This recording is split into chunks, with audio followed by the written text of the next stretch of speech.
Phronesis. Practical Wisdom with Scott Allen. Good morning, good afternoon, good evening, wherever you are in this beautiful world. My name is Scott Allen, and I am the host of Phronesis, Practical Wisdom for Leaders. I am an associate professor of management at John Carroll University in Cleveland, Ohio, USA. I'm an author, an entrepreneur, a speaker, a nonprofit founder, and the host of 2 podcasts.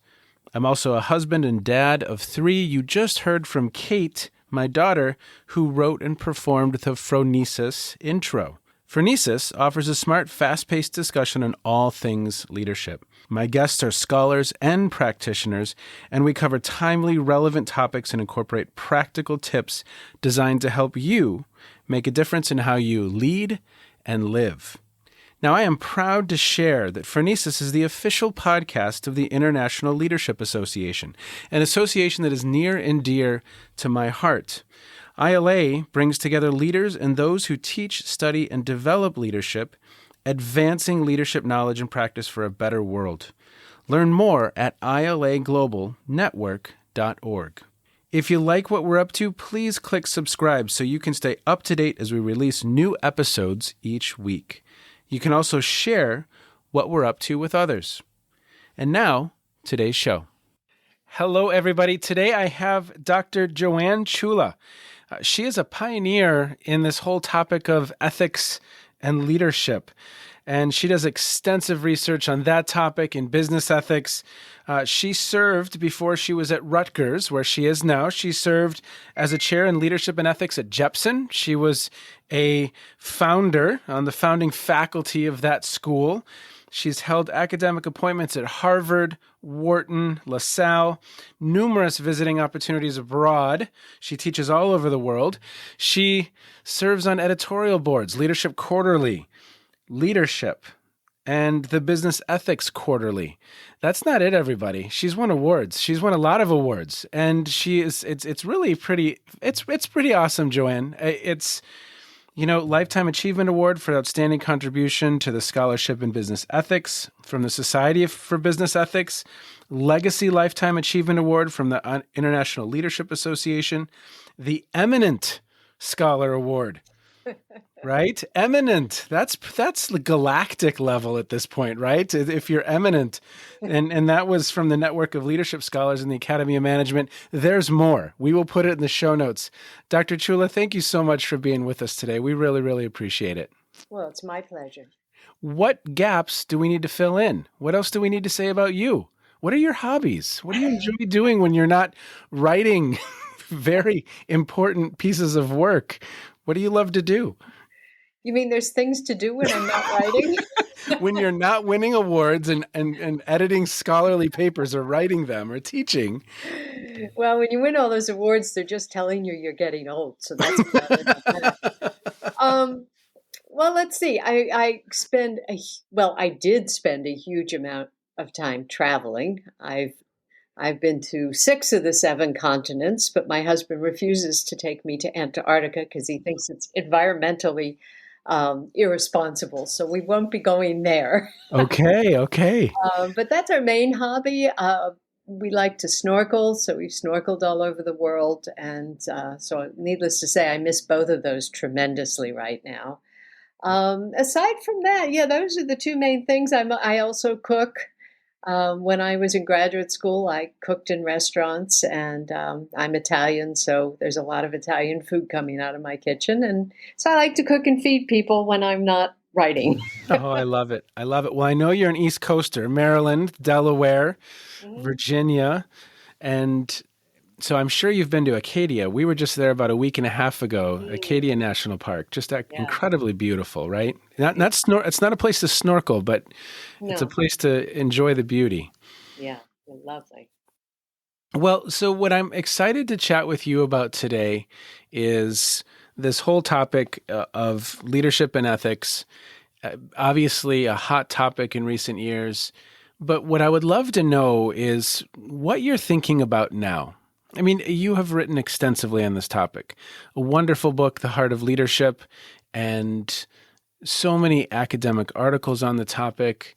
What are some of your contemporary thoughts, just questions even you have going on through your head as you continue to think about and write about this topic?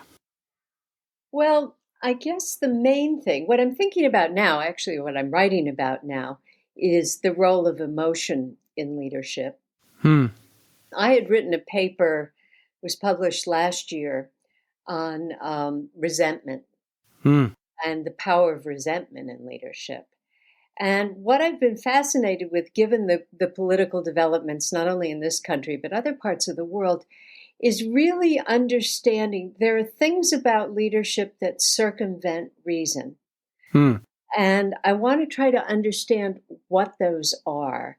And my first exploration into resentment was very telling and actually somewhat predictive of what might have happened. And let me just give you a simple example. Yeah. The reason why I was overwhelmed with this thought is that resentment is a kind of emotion. Philosophers have written about it quite a bit, Nietzsche, for example. But it's a kind of emotion that gets people to behave in ways that are against their own self-interest. It can get people, and the leaders can get people not because they convince them, but because of the kind of relationship and emotions they have about the leader. They will do things that are seriously against their own self-interest. Wow. And that fascinates me. I mean, I really want to understand that phenomena because it's kind of against everything we think about how we behave as human beings. Yeah. Well, say more about that. So the role of emotion, what are some things you're finding? What are you learning as you explore that topic? Well, in leadership studies, there's a huge amount of literature. I even, looked at used Google to find out how many articles were written about emotional intelligence. Yeah. Everybody loves emotional intelligence. It means everything and nothing. Yes. I've had some really interesting discussions about this because, it started out as a particular kind of empirical construct that, people did experiments on, and there were 4 factors to it, yada, yada. You know how we academics are. But then, of course, the whole idea seemed so intuitively right. Oh, yeah, some people really understand other people's emotions. And boy, this must be really useful for leadership, especially if they reflect on their own emotions. Well, yeah, that's good. And it's common sense. No problem with that. Huge debates, if you look at the literature, John Antonakis and some of the other leadership scholars, huge debates over the quality of the research and the quality of the construct. Some people say it's the same as social intelligence, which came before it, et cetera, et cetera. So that's the way leadership scholars, that's where most of the literature is in leadership studies. So, but what I'm thinking about is not emotional intelligence there, but are emotions intelligent? And so I want to look at it through the eyes of a former best friend and colleague of mine, Robert Solomon, who for 30 years, we sort of thought together and talked together a lot about this. And he's a fairly well-known philosopher. And he wrote extensively on emotions. As a matter of fact, psychologists use his work, and he's kind of one of the base pieces of literature in it. And he talks about this issue, and he says some really interesting things about emotions and intelligence.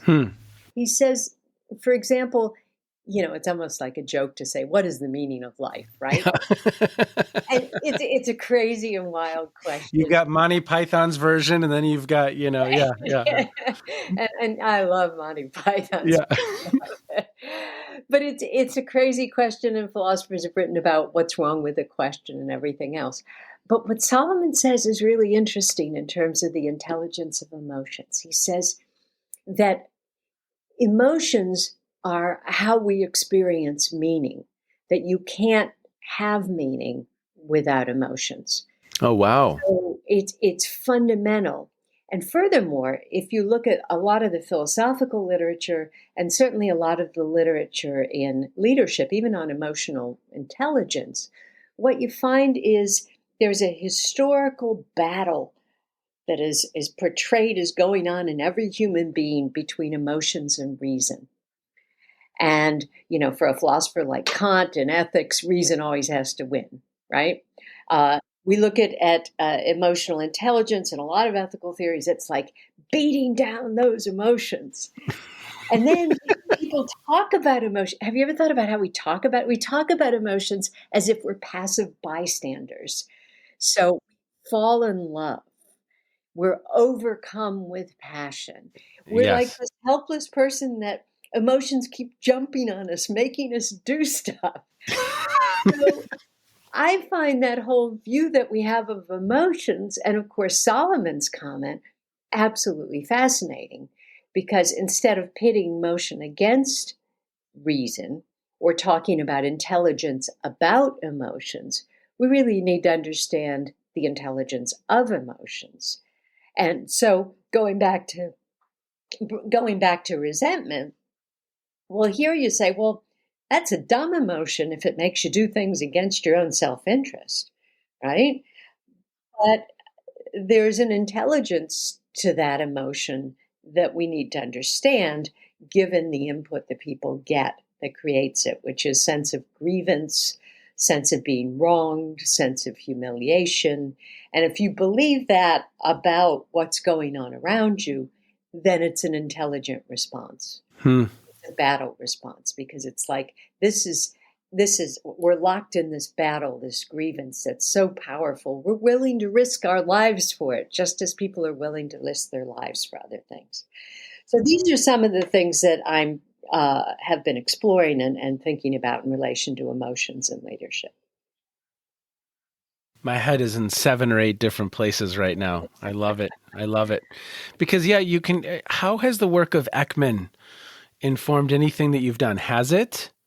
Not Paul really. Ekman? No, I mean, I know of his work, but it Yeah. hasn't really. Okay. So who am I looking at? Well, I'll tell you, in regard to resentment, there's a philosopher named Max Schiller who's writing in the 1920s, Yeah. and it's spooky Really? Like, because so how so? he describes Donald Trump. He describes what he calls the Ariviste, and he's really describing Hitler. And not to say those two are the same, they're completely different. But he describes the social phenomena that allows for leaders like that to emerge and use resentment as a way of gaining power. Hmm. And it's exactly like the social phenomena we see here. So I'm not at all saying those two are equivalent in any way, but I am saying there are social conditions. And of course, we know in leadership studies, are leaders born or made? Well, sometimes they're just made by the conditions around them and the context that they're in. Yeah. So he's had a huge influence on me. Damasio has had a lot of influence on me, his work. Who else have I been reading lately? Ashkenazi.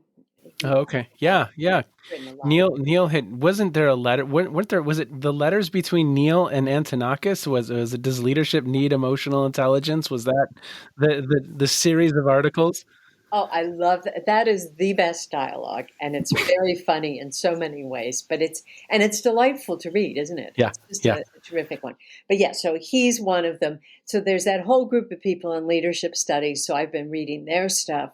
The focus of what I want to write about is more how the philosophical literature might shed more light on it than the parameters of sticking within the way the discussion goes forth in the leadership literature. Yeah. Yeah. Well, I have not had a chance to ask a philosopher this question, so you are the only one in front of me. So let's Okay. see how this branch of the All right. conversation goes. I've had a lot of people. I even have a podcast episode with a gentleman named Steve Kempster. You may know Oh, I know Steve. Steve. Yeah, Yeah. yeah. And his thing right now is leadership for what? But leadership for what, Scott? Right, right. Well, Steve Kempster writes on emotions too. Oh yeah. Yeah. How do you think about that question? How do you think about that question? Leadership for what? Yeah.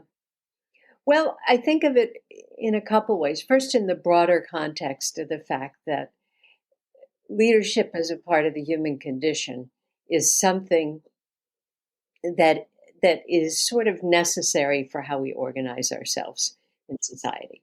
And so that's what it's for. It's for helping organize ourselves in society when it's impossible for everybody to come to an agreement on it. And here I'll tell you a very strange story. Okay.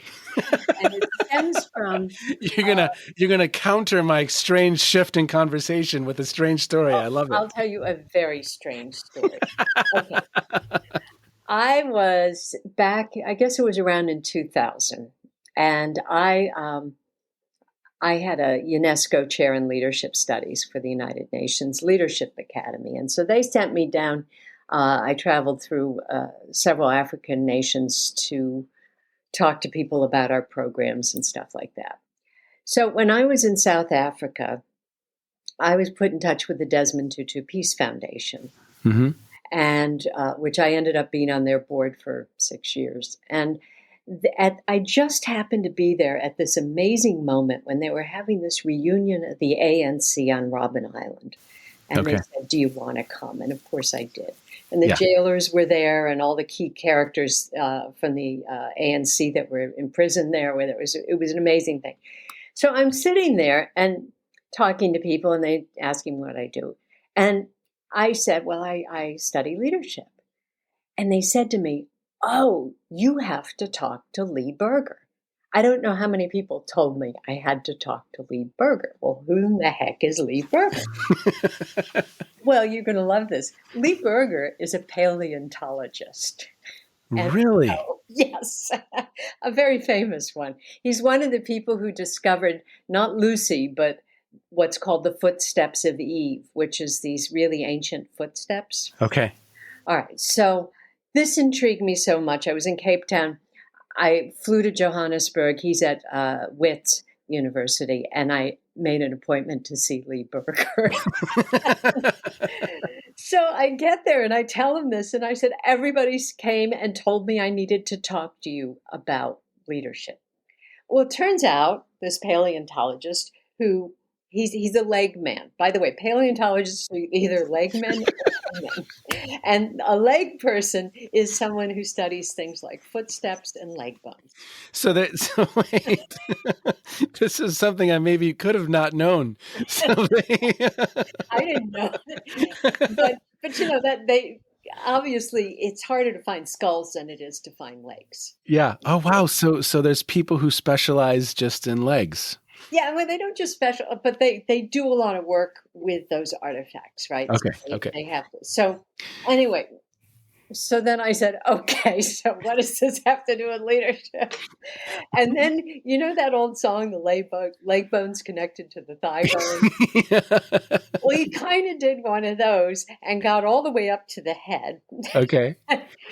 And was explaining to me that leadership there were certain conditions, starting from studying the legs and the footprints and all of those kinds of things. There would be certain physiological conditions that would be necessary conditions before you could actually have the emergence of leadership as we know it.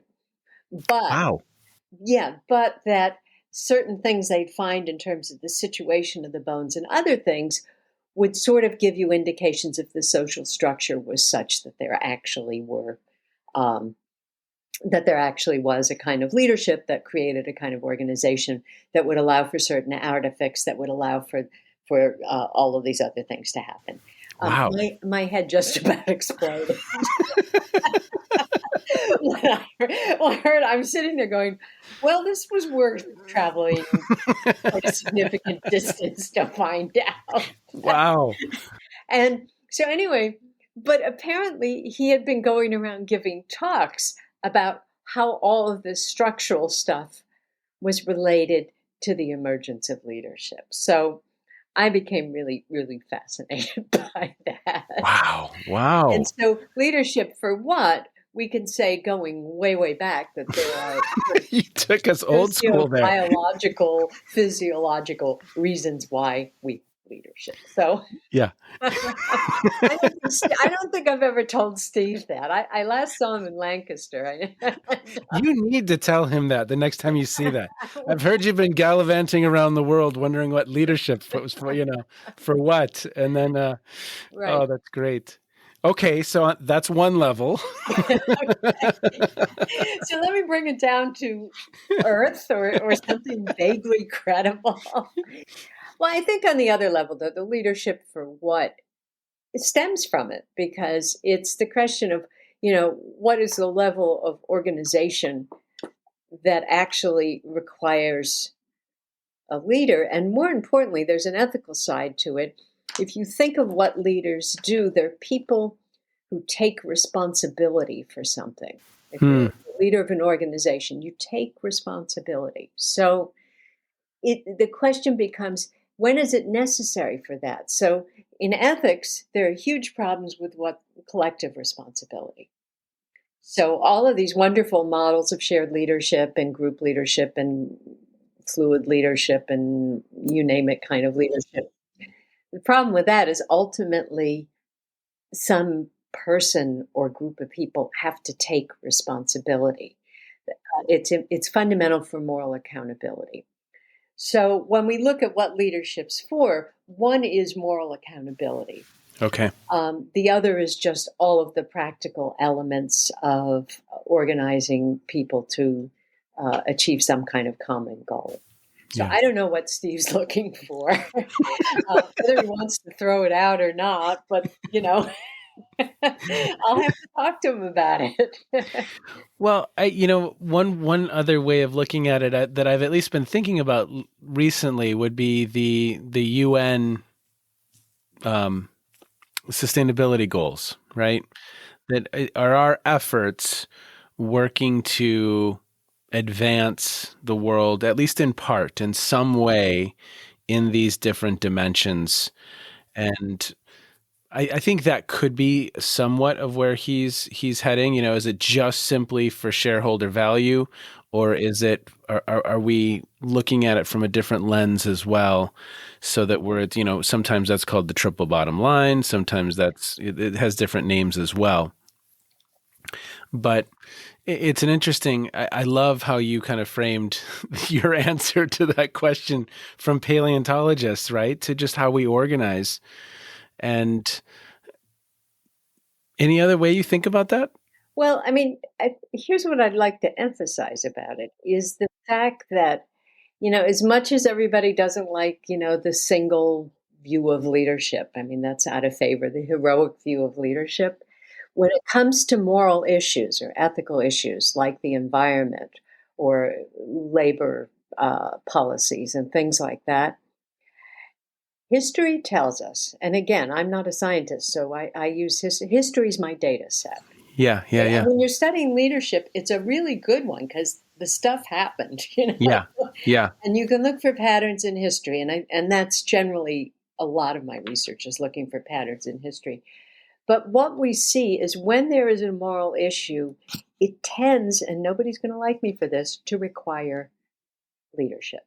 And it can be leadership of a group, but what history shows us, and again, it has to do with attribution. Do we attribute everything Gandhi did to Gandhi? Well, no, there's other people. Yeah. Mandela. We can go through that list.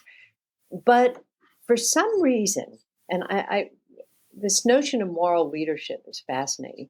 For some reason, you kind of need a point person. It's sort of like needing statues for religions. You need to have that. So one of my theories is why leadership, as much as people don't like it, is it's incredibly helpful at focusing people on something like the environment or whatever. And what you also see in history is the flip side of that question. And the flip side is that when you don't have a point person for it, it often doesn't work out as well. Yeah. So moral causes and moral action often requires one person, and we don't have to call him or her a leader. We could say one person to take an initiative to stand for the values and to be able to communicate them. Well, and so that my mind immediately, at least in the States, goes to Martin Luther King Jr. there, where he was never elected leader of a movement, yet he became a focal point for that work. Of course, there was Abernathy, people like Fred Shuttlesworth. You have all kinds of folks who are in, but he becomes that focal point. Does that resonate?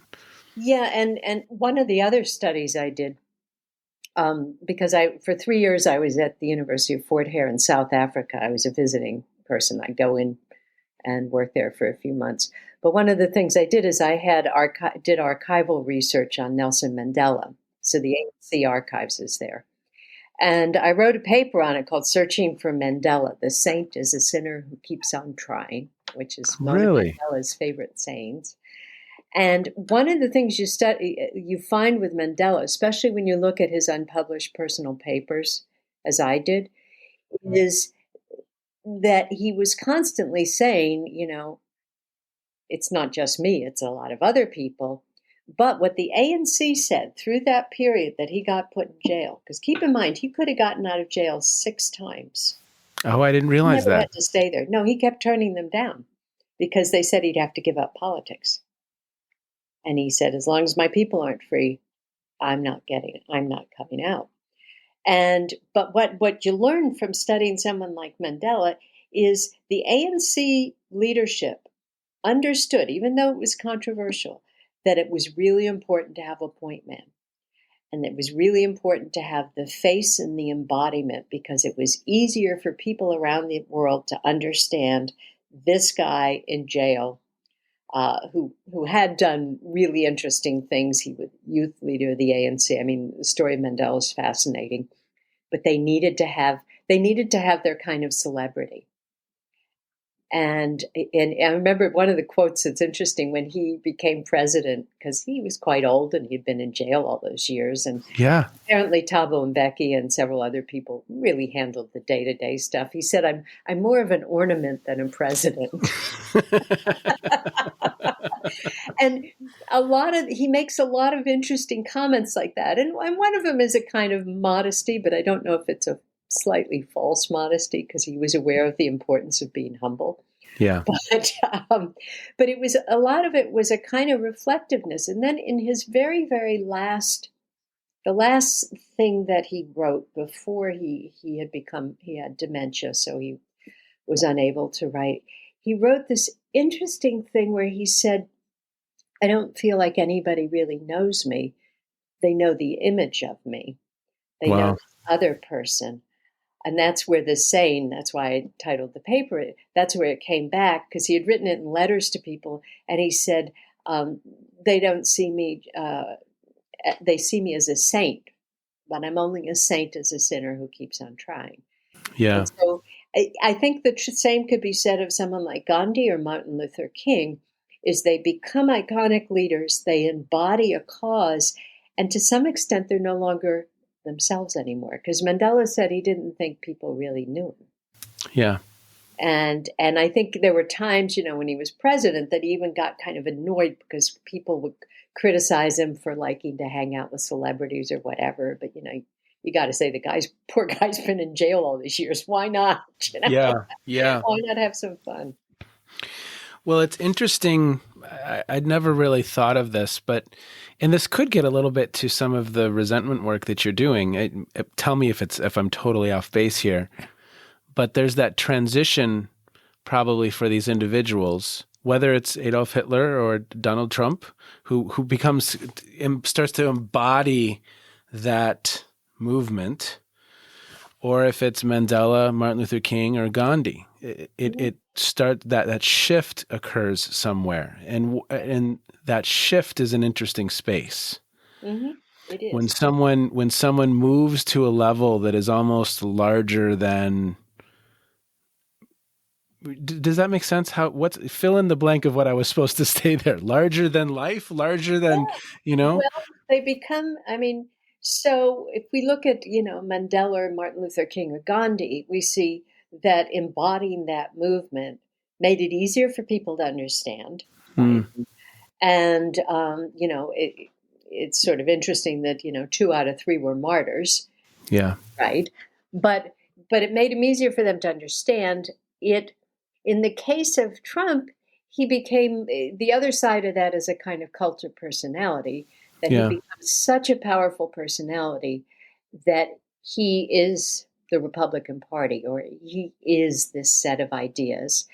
And people come to admire and look to him as not so much the set of ideas, but him as an embodiment of a set of feelings they have. Yes. So he's the and I'm not saying they're wrong, because I think a lot of the grievances that people had are legitimate, that they felt passed by, they felt looked down on, all of those things. I mean, it's not like, the left were a bunch of saints and the right were a bunch of demons. There's fault on both sides there. But I think what happened is he embodied it in a somewhat negative way, because what's interesting is it's a lot more about him than his ideas. Yeah. You'll notice that. Whereas Mandela and Martin Luther King, yes, they embody them, but it really is about their ideas and their values. And for Trump, it's less about the ideas than it is about him. Yeah. Well, and it's interesting because we started the conversation at resentment, right? Right? Yeah. Well, and it's interesting if you just look at the context right now, because whether it's kind of late night hosts joking and I think probably fueling some resentment among Republicans, as if they're a joke and they're dumb or if it's any number of different things happening in our context that are amplified by whether it's Fox or whether it's the liberal media or whether it's the comedians or what the amplification of all of this causes those individuals to dig in and to probably further resist whatever it is the other side is promoting or communicating, right? Well, and there's some interesting things about resentment. So one of the things I wanted to see was what would happen when Trump stopped being president. And probably the most important change was getting him off Twitter and Facebook. Because one of the things I found in the study of resentment, and I also looked at the psychological literature on it, is resentment's like a hungry beast. It needs to be fed all the time. So what we saw was a constant feeding of it. So I was curious to see what would happen when those two major avenues, I mean, you still have Fox News and stop feeding. Now, Fox News feeds it quite well. Yeah. There's always somebody they're angry with, or they're snide about, or they think is insulting someone. That they're doing a pretty good job. But he doesn't have as direct access as anymore. So I wanted to know what would happen. But you're absolutely right. So now you don't have the conservative media feeding it. You have the liberal media feeding it in a way.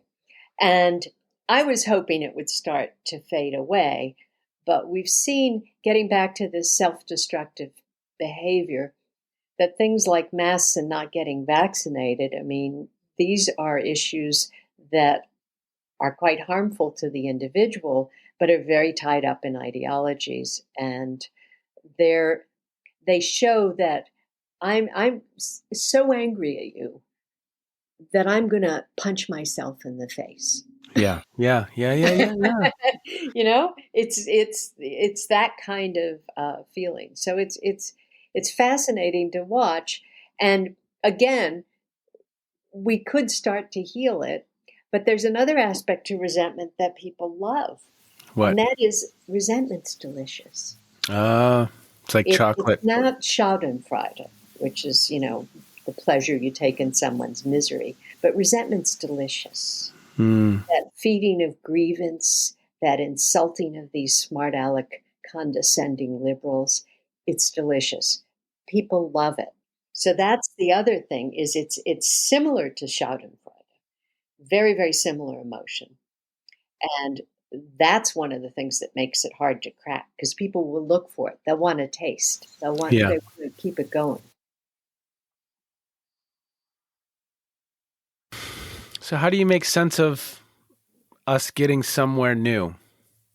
What type of leadership works above some of the current context and helps us live into a different space? Well, right? I think it's not so much the leader. I mean, Joe Biden is a fairly bland guy. So, I mean, it's hard to get the resentment going about him. You have to say things about him.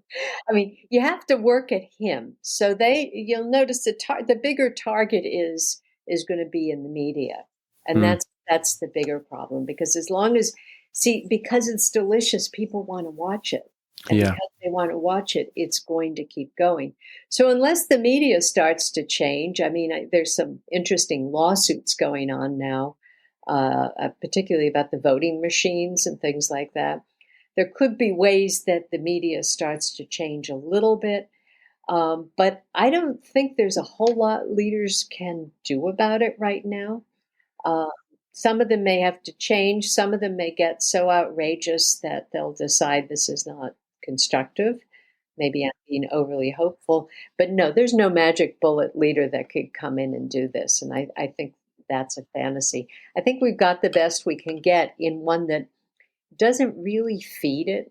I mean, they have to call him a socialist, or Nancy Pelosi. They like to attack. Of course, they like attacking women. They have to do something like that. But I mean, Joe Biden is just not.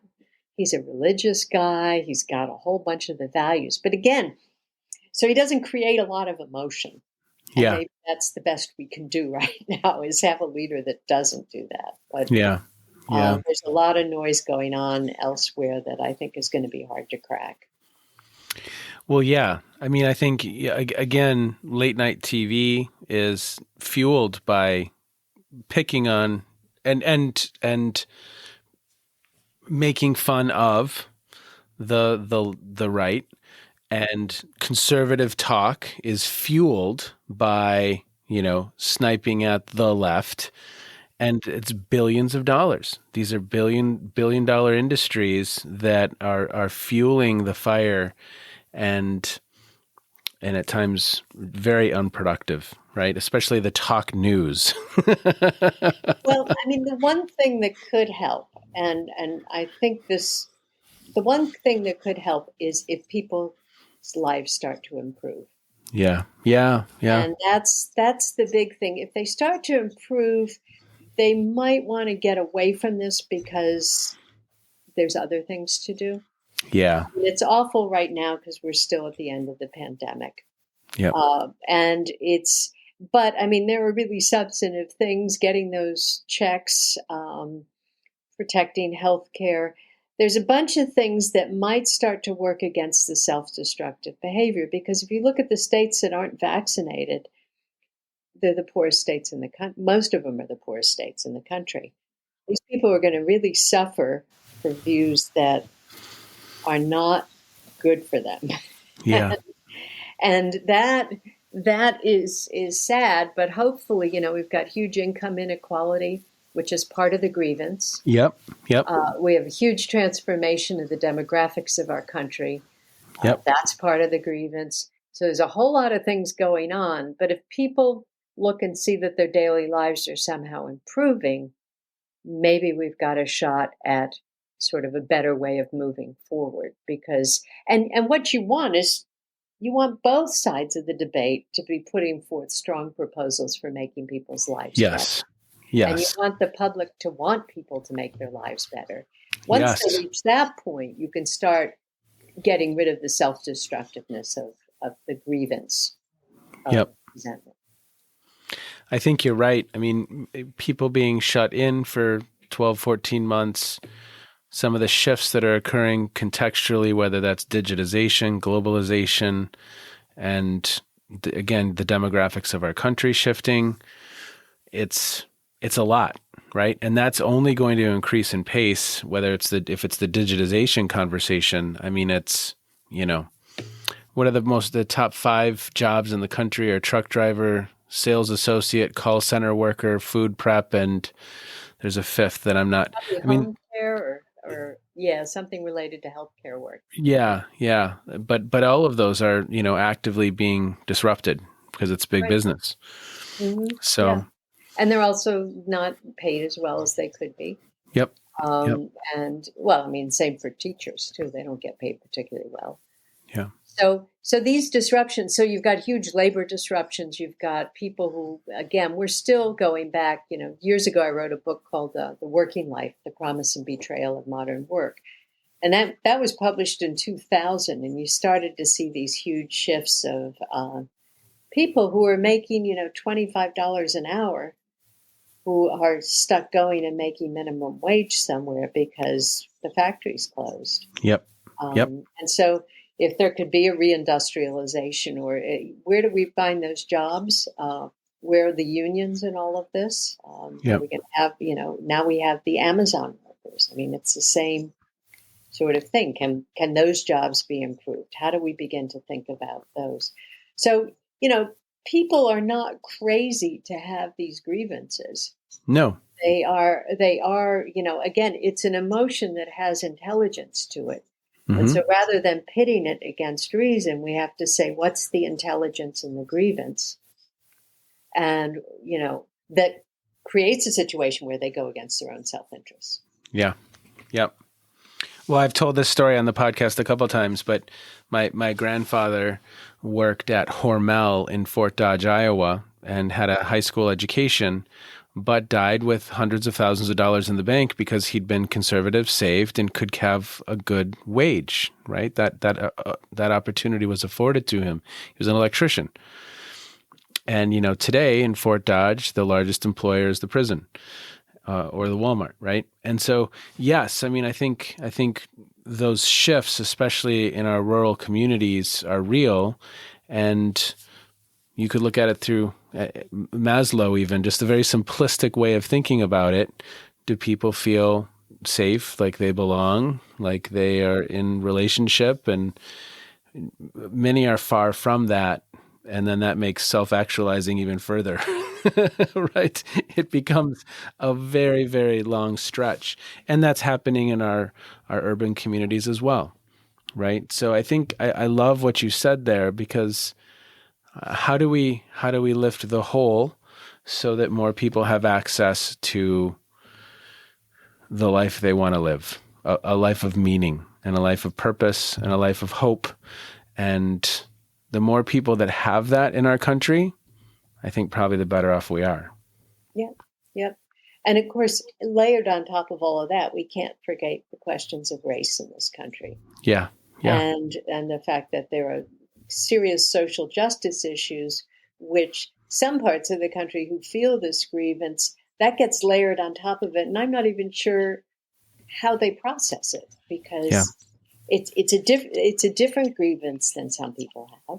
Yep. But it's obviously just as important, if not more so, in terms of how people lead a good life, or can lead a good life here.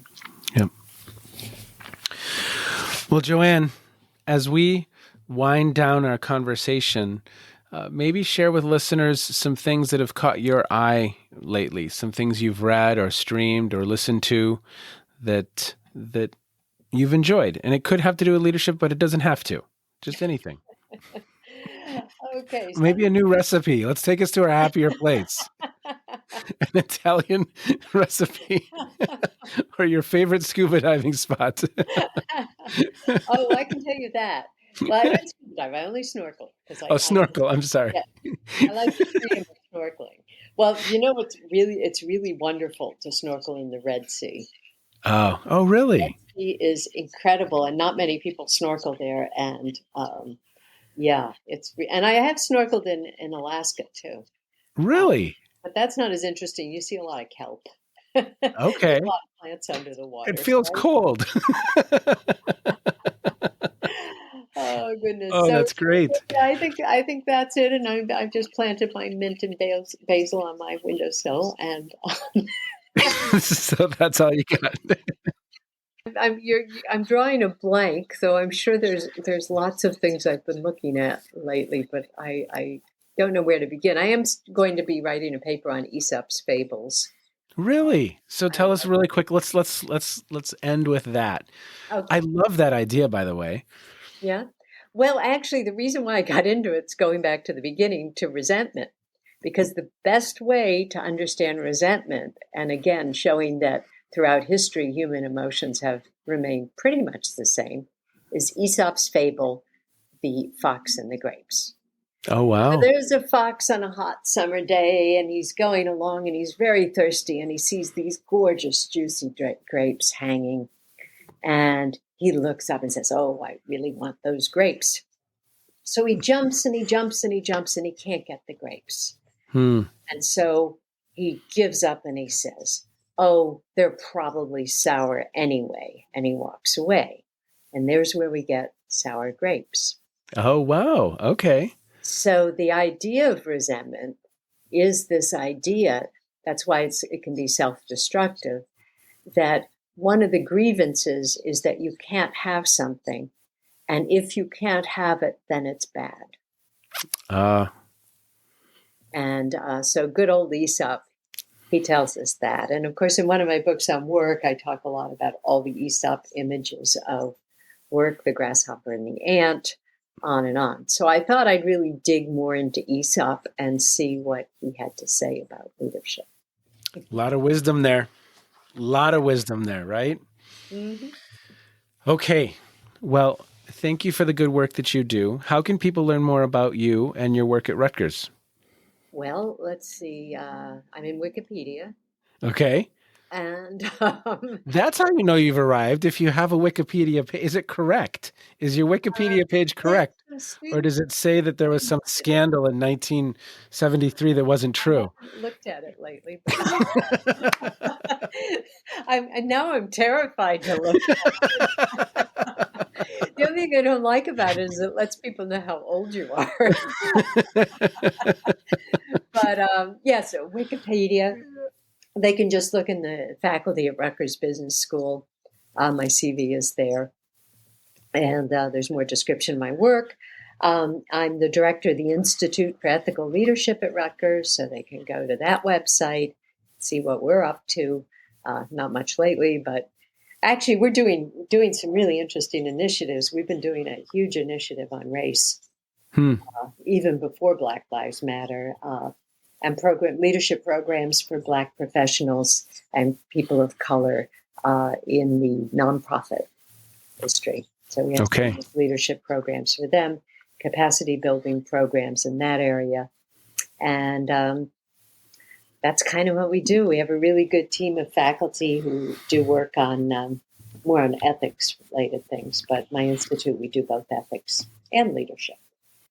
Well, I will put information to all of that you just shared in the show notes so that people have access. Okay, good. Along with, I'll also give them some Aesop fables. That's a great idea. Yeah. Okay. Well, I really, really appreciate your time today. Thank you so much for the work that you do. Thank you for your mind and your good thinking, helping us better understand what it is that's swirling around us. We appreciate it. Thank you so much. You're welcome. This conversation reminded me of a few conversations I've been having recently. So Barbara Kellerman, which I think is an episode that will follow this one, she said, my favorite book I've ever written was Leadership: Essential Selections on Power, Authority, and Influence, which is, of course, another one I need to get to. But she explores Lao Tzu, Plato, Machiavelli, Paine, Marx, Engels, Tolstoy, Freud, Queen Elizabeth, Gandhi. So, you have these kind of historical writings by incredible thought leaders that have wisdom for us. And I think about my conversation with Mark and Brent about Plato, Aristotle, and Machiavelli and their work on philosophy and leadership. And then I'm speaking with Joanne, and she starts talking about other philosophers and looking into the emotion of resentment and how that can fuel really toxic contexts and toxicity. Fascinating. So another one of these areas that I think is just ripe, and of course this is nothing new for many listeners, but exploring some of those foundational texts and ways of thinking by some of those seminal thinkers, and even less well-known, at least in my world, Heidegger, it's critical. And I think there's a lot of content and information there for us. And I just continually am reminded by that. And then I did not expect us to go into the anthropology legs, but again, it makes perfect sense that if you're going to talk about leadership and you're going to talk about who we are as human beings, I mean, biology is a major force in that conversation.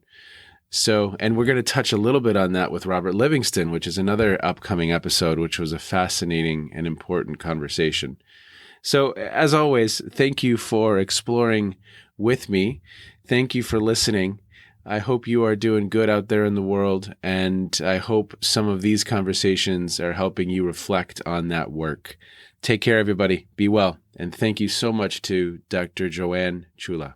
You, my friend, have just finished another episode of Phronesis, Practical Wisdom for Leaders. To get in touch with me, visit www.scottjallen.net or send me a note at scott@scottjallen.net. I can also be found on Twitter and on LinkedIn. Now, if you have feedback, I would love to hear it. And as always, thank you so much for listening to Phronesis.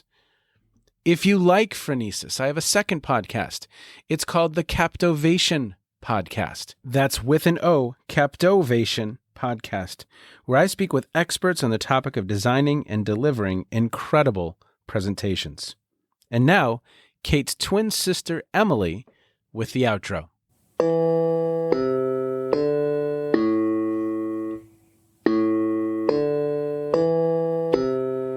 You've been listening to Phronesis, Practical Wisdom with Scott Allen.